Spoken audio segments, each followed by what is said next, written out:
Hey, Sarah. Hi. We're at TVC 22 right now, and we're being asked to talk about our beautiful Rockland Community Garden project. Yeah. We're going to tell the viewers a little bit about ourselves. So I'm Stephanie Marcil, and I am the Community Building Director with the Rockland Community Garden. And you are? I'm Sarah Lacombe, and I'm co-founder, president of the Community Garden. And what does the president of the Community Garden do?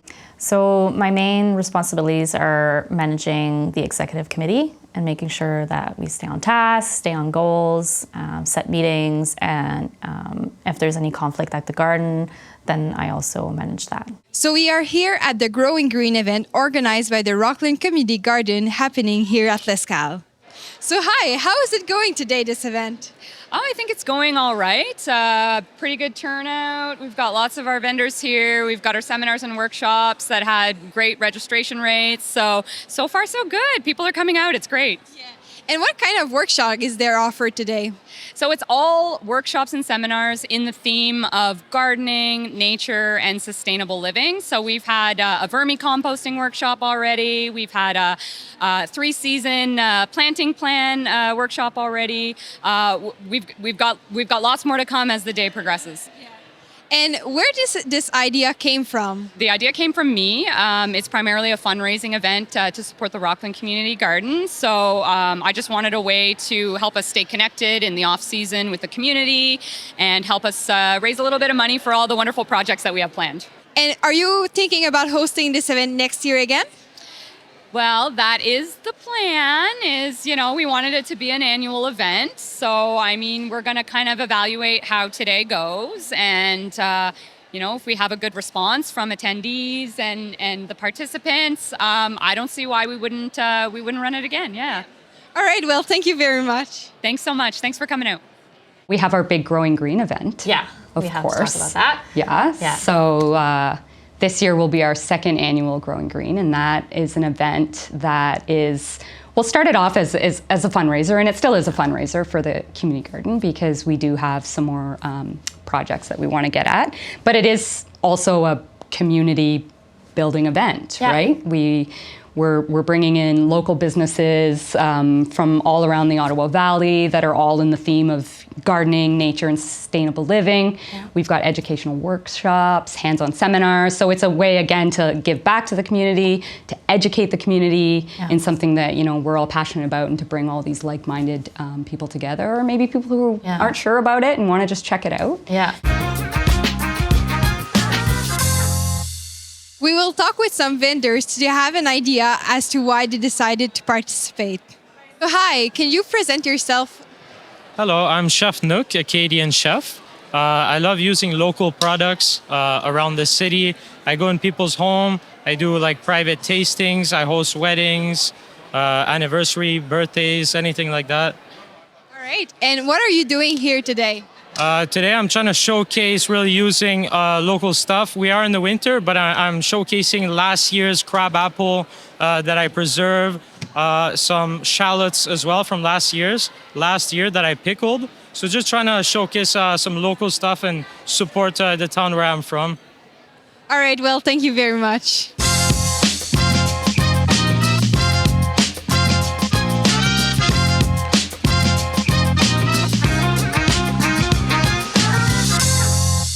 So hi, could you start presenting yourself today?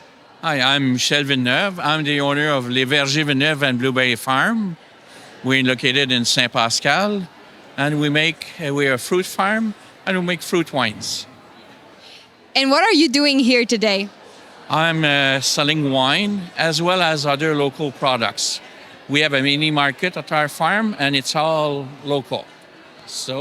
And also, I represent Boisé Est, and I'm recruiting people for a big fair in September, all related to, here, all green stuff, forest, and wood.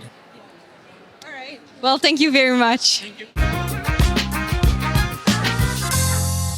So all the proceeds from Growing Green this year are going to go into our Access for All projects. So that is to build pathways from the parking lot and from the street in and through the garden, because that is one of our barriers right now is accessibility. So we have done a lot of research and a lot of work into trying to make this space accessible, but entrance and pathways still are a little bit of a barrier because it's extremely expensive to make these pathways.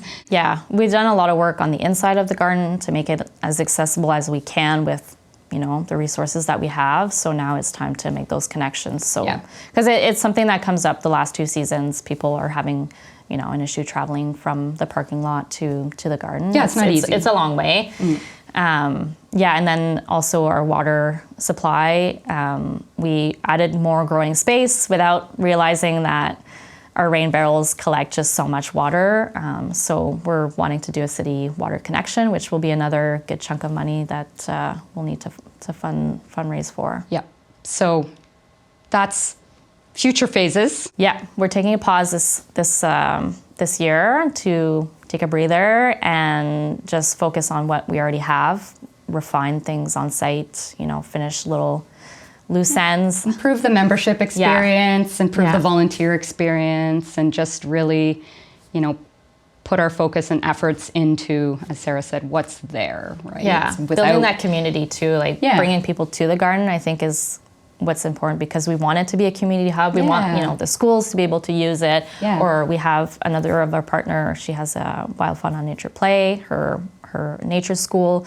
We want these other community organizations to be able to utilize the garden space so that it's not just for the members and the volunteers. It's for the public. Well, we're really here just to start planning our garden. We decided this year that we wanted to really invest in making our own food. So we've bought some seeds and we've talked to a couple of different people who offer different kinds of services just to kind of give us an idea of how we want to plan the garden this year. Yeah. And do you feel there's enough resources in our community to start a garden at your home? Yes, absolutely. And this is a great start. I have to be honest in saying my husband has a lot of knowledge, so I'm lucky that way. But I think this is an awesome event. And what amazing resources for someone who wants to start gardening. Yeah. And are you a part of the gardening community garden at Rockland?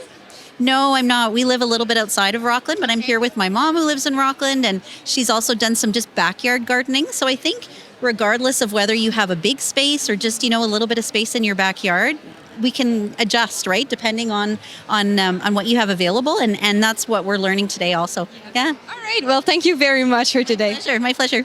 I remember last year, one of the events that we hosted was Make Your Own Bouquet. Yeah, so we did our first open house, which was my idea, because I really, again, wanted... A lot of people think that they can't go in the garden, just because we do have a fence just to kind of contain our space, but it's open to the public, and I think people sometimes are a little shy to come in, so I figured if we did an open house where we had some activities to draw people in, then they could come and learn and know that somebody's going to be on site to answer any questions that they have, and it was great. The bouquet bar is definitely something we're going to do more next year. Yeah, that was really fun. It was a lot of fun, and we did it at the registration fair this fall as well with the kids, and they loved it. Yeah. They were all about making their own bouquets, so we'll definitely do that again next year. That was really, that was a hit. That was really, who doesn't love to make their own flower bouquet? Yeah. They were just the most beautiful flowers.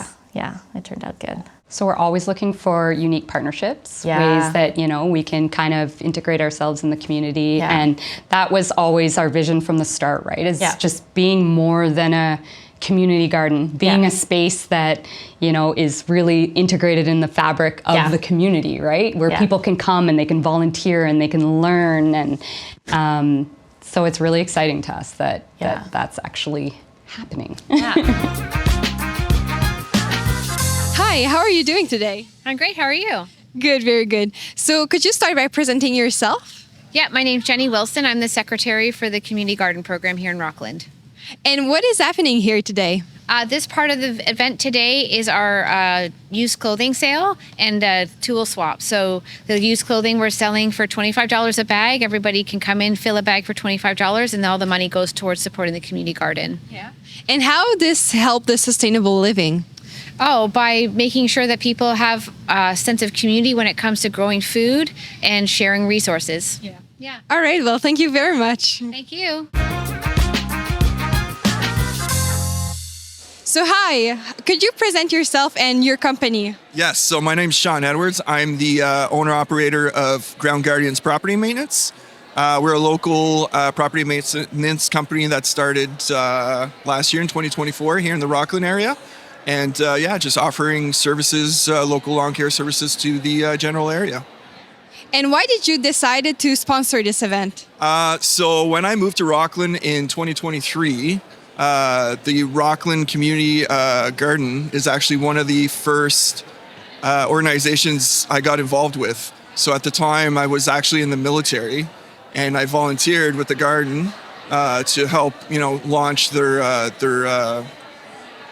garden here in the community. And I kind of fell in love with it and the people. So when they reached out to me this year about sponsoring the event, I was all in. And what are the workshops that you're organizing here today? I don't have any workshops. So through my sponsorship, I actually covered all the price, all the costs associated to the seminars and workshops. For me, I'm just here promoting my business and offering some discounts for the 2025 season.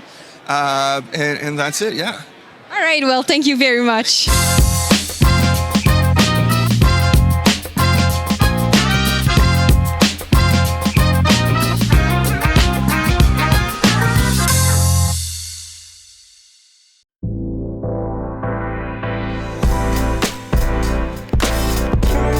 I am the face behind all the social media. So I manage the Facebook account and the Instagram account and try to drum up awareness about our project. I am the main grant writer, so I write all the grants to try to help us raise funds for our community garden projects. What else do? I try to build up the community through various partnerships and events. Dynamic duo. Yeah. But we're only two of a team of five. Yeah. So we have an executive committee that has five members on it as well. Yeah. So we've got Jenny, she's our secretary, and she manages, the emails, the membership applications, and takes notes at meetings. Then we have our treasurer, our newest member, Caroline, who stepped into the role this season. She's been a member and a volunteer since the beginning. So we're really happy to have her this year on the team. She obviously manages all the financial stuff. She'll try to. Yeah. And then we have Matthew. He's actually my husband. So he's been with me on the project since the beginning as well. So he's our groundskeeper. So he makes sure that we have all our supplies on hand. And if members need help with anything on site as well, then he'll help out that way. Yes. Yeah. Sorry if we forgot someone. How did the project start? Yeah, so the project started in 2022 when I saw someone post on the Rockland Need to Know page if there was a community garden in our town, and I saw it as an opportunity to start a community project in our town. I'm passionate about gardening, so it just kind of fit the bill. And then I sought interest from the community and hosted an online meeting where Stephanie attended. And right away, as soon as you started talking, I was like, I have to log her in. I even remember after the meeting going to Matthew, I'm like, there's this one person at the meeting, and like, if she doesn't join, I'm gonna be really upset. And oh my God, I love it just ended up that you were part of Eco East, and I had reached out to Lisa from there, and she put me in contact with you, and you had joined the meeting, and then it just kind of, we just clicked right away. We did. We clicked right away. Yeah. And honestly, I'm so happy that you had the courage to start this project, because years before I had wanted to start a community garden, and I was too afraid. I went to a workshop on how to start a community garden with just food. Oh yeah, I did that one as well. Yeah. And I was like, oh, I can't, it's too much. It was really overwhelming. So I'm just so happy that we ended up finding each other and we were able to do this project together, because right away we just clicked and we were like, we're gonna make this happen. Yeah, it really, after that first meeting, and then we had a few more where we continued to, further develop the the project, but you were always the one that was, answering the emails and actually doing the work as well, because you always get a lot of people that are interested when it's on the excitement of talking about ideas and dreaming big and envisioning what it could be. But then when it starts getting to the nitty-gritty of doing the work, when it starts getting real, the list thins out. But I think we ended up with a good group of people, and I think for anyone that wants to start this kind of project, it's important to have at least one other person that's dedicated and committed to doing the project with you. Super organized, because Sarah is one of the most organized people I know. Just all the spreadsheets and we've got guides, we've got everything, and I just really love how she approached the project, and we worked together to kind of chunk it out in phases. Yeah. So we had our first phase, which was kind of like our setting the foundation of the community garden, right? Yeah. So after phase 1, we were able to host members. Yeah. So as of June 2023, we officially opened to our first cohort of members. Yeah. It was about 19. 19 members. And we had garden beds, and some members had more than one. So, and then we had our shed that was donated by Canadian Tire. Yeah. And rain barrels. Yeah. Which was filled by the city to get going. And Bergeron, our major sponsor, donated all of our soil, tons of plants. Yeah. We've been super fortunate with the community support for our project. Yeah. So we have too many to name. People who but have helped us. Essentially, that first season, the gardeners showed up, and there's everything they needed. They didn't need to bring a tool. They didn't need to bring plants, seeds, nothing. Yeah. They could just show up and garden. And that was the plan. Which was the goal, and hitting that first goal was amazing. Yeah. So what did we do next? So after phase 1, then we started getting a little more creative. Yeah. Right? We started, we kind of redesigned our children's area and added this beautiful pergola, which was, everything's volunteer based. Yeah. Yeah, most of the work was volunteer based. Yeah, most of the work was volunteer based. If the not design local wasn't. businesses. Small local businesses, And we expanded out a little bit more, adding more garden beds, and then we added our donation gardens. Yeah. So we have, how many? We have like 10 donation gardens, plus some standing. It's just over 500 square foot of growing space in that area just for the donation program. Yeah. So the first year we didn't do the donation program. We had like 2 little gardens, and we still donated a little bit, but it was really last year that we were able to donate a lot. Yeah, so we're donating to the Rockland Food Bank. So we have a partnership with them, where everything we grow, we work to harvest and donate it to their to the food bank. Yeah, and participating volunteers too, so they can get a little bit out of their hard work. And they love it. The volunteers love coming and supporting the various programs we have. So one of the other programs that we started up last year was Sarah's very own cut flower program. Yeah. So that was just another way to try and raise some funds for our various projects at the community garden. Yeah, and beautify the space as well. So the first year, I participated as a member as well. So I had 2 garden beds, and I had my upcoming wedding in the fall. So I decided, why not, on top of running a community garden, I'll just grow my own flowers for my wedding. And then I got into the whole cut flower rabbit hole, and people just loved it. It attracted people to the garden. People would walk by and say, hey, can I come in and look at your flowers? What are the little bags that you have on them that I had to protect the blooms from? Oh yeah, the your Japanese. bags were a big hit. They Everyone were a hit. was like, what are these bags? Everyone wanted to know what the bags were for, and it just created conversation with people, and that's where I knew that we had something special there. So I figured, why not, add the flowers as something that people can learn, because people were asking me questions and I was learning as well. And I think a big part of the community garden is creating these learning opportunities. So it kind of just all worked in, and I said, well, let's put more flowers in the garden next year, and we did, and it worked out. We raised over $500 with that program. Just in flower sales. And we donated part of it to our local Jumpstart with Canadian Tire. Yeah. So I did a partnership with her. We were able to sell our flowers in her store, and she was able to have some funding for the Jumpstart.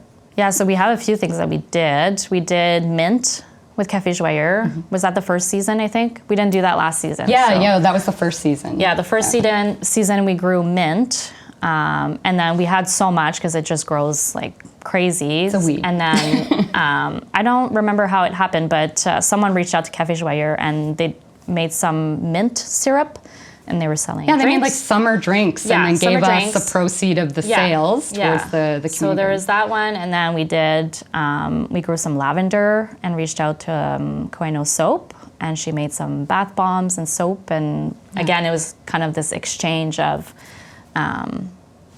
services and a true partnership, right? A true partnership, yeah. Like this old way of trading, I kind of like that idea. Yeah. And just like, I know you say that all the time, is a way to stay connected in the off season. Because we have like our on season when we're at the garden, we're gardening, we're doing things, we're busy doing all that. And people forget about us. And then everybody's busy doing their own gardens too. So, but in the off season, it's important to stay connected and keep that awareness out in the community that, we're still here and we still need volunteers and members to sign up and continue participating. And because even when it's the winter months, like we're planning for the next season. Yeah, exactly. So we don't really have the off season. No, we don't have. We take an December off-season. sometimes. Yeah, off. we take December and it's a little quiet. Yeah. Talk about how we're getting the schools involved on growing our seedlings. Yeah, so I had the idea of putting together a growing kit to start seedlings inside. At first, I was going to say, well, schools can just kind of provide their own supplies, but then I figured if we have funding, let's build a kit. We got a grant that we were able to. We got a grant. Yeah. So I put that money toward building a kit. So there's a shelf unit, the trays, the lights, everything. And then I've been partnering with Canadian Tire to get our soil mix. So I brought that last year to L'Escale, the high school in our area. And they have a group, I can't remember what it's called, but they have a group that... Oh, it's like their eco club. Eco club. Yeah. So it's an ecological club, and there's about 10 students in there, and they grew my cut flower seedlings last year. They even have a greenhouse on site, so I left them some seedlings, and they came one morning and planted with me at the garden. So they started the whole process for us, and then we kind of took over from there.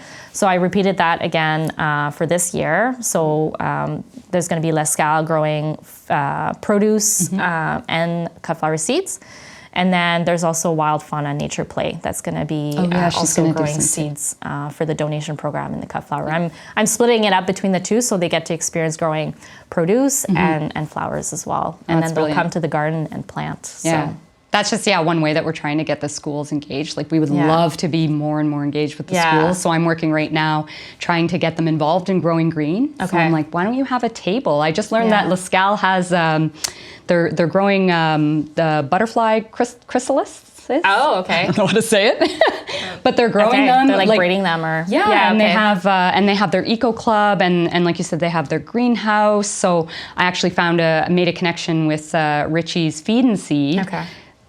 With someone that can teach them how to use the greenhouse. So so we're trying to get more and more integrated with the schools. And I know it's hard because the teachers, you need to have the teachers, right? Yeah, and then in the summer break, that's the gap where I'm trying to figure out how we can keep them involved during the summer so they can learn that whole process. Yeah. So that'll be the next phase of getting them involved. Yeah. But it's really exciting to be able to work with the schools. Yeah.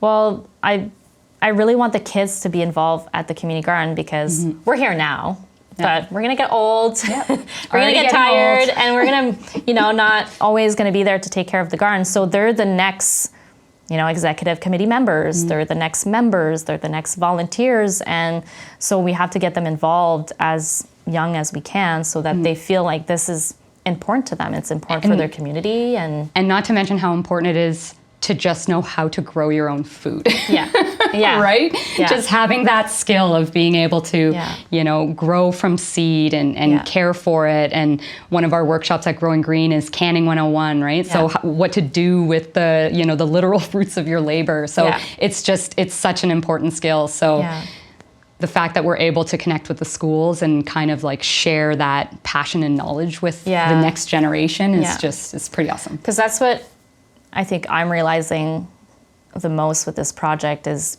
people are missing that knowledge. And you go online and you can scroll and scroll there's and too scroll, much. and it's just Too so much much online. information, and a lot of it is conflicting. So to have the opportunity to discuss with people who have experienced it at a level, not like a farm level, Yeah. but like at like a realistic at home level or backyard level, is completely different than what you would experience on a farm. So I think having that opportunity to experience it with people that have already done it a little bit, at least, like we're not experts. No. We're still learning. We're home gardeners. Yeah, we're still learning. Yeah. But what I'm learning is that like you don't have to do things a certain way, right? Yeah. There's so many different ways you can do it, and you're going to end up with relatively the same results. But there are, tips and tricks that, if you do this, you may get a better yield of this. Yeah. So that's like what I feel like I'm learning from some of the more seasoned gardeners that are there when we're having conversations about things. Yeah, exactly. Yeah. Yeah. So we had 19 the first season, about 30 some last season. Yeah. And I think we have about a 50% renewal rate. So that's been the trend, the last 2 years. That's the only data we have. But so it's been a 50% renewal rate. Yeah. And some people, they don't want to, we've been doing our renewals in the fall just to get an idea of like who's truly committed and coming back, and then releasing those beds to our wait list. Our wait list has about 15 people waiting on there. So I think we'll confidently fill pretty quickly once we start going into that list. But people can continue to apply year round. We leave that wait list open, so whenever you know that you can commit, you can put your name on the wait list. Maybe eventually we'll be like one of the community gardens in Ottawa with, a wait list so long that they're just like I've heard some of them are like years long waiting to get on to get in. So. We'll just have to build another community garden. That's it. We're just going to keep expanding. Phase 3. We're going to keep growing. Yeah. So we have to apply for grants, or we have to find a company that's willing to do it sponsor for free. some of it or all of it. Yeah. We did some estimates. It's about a $60,000 project, which is wild when you think about that's not even paved. And those grants are really, really competitive. The grants are really competitive. And we're in a small municipality, a small project. It's a big project for us, but when you think of the scope of what other people are applying for, it's a small project, a small municipality.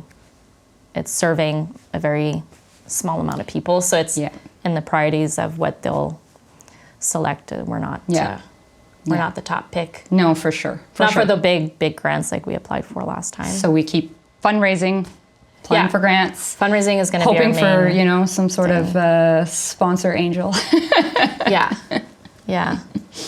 It'll happen. Yeah. Happen eventually. Yeah, it will. I'm confident.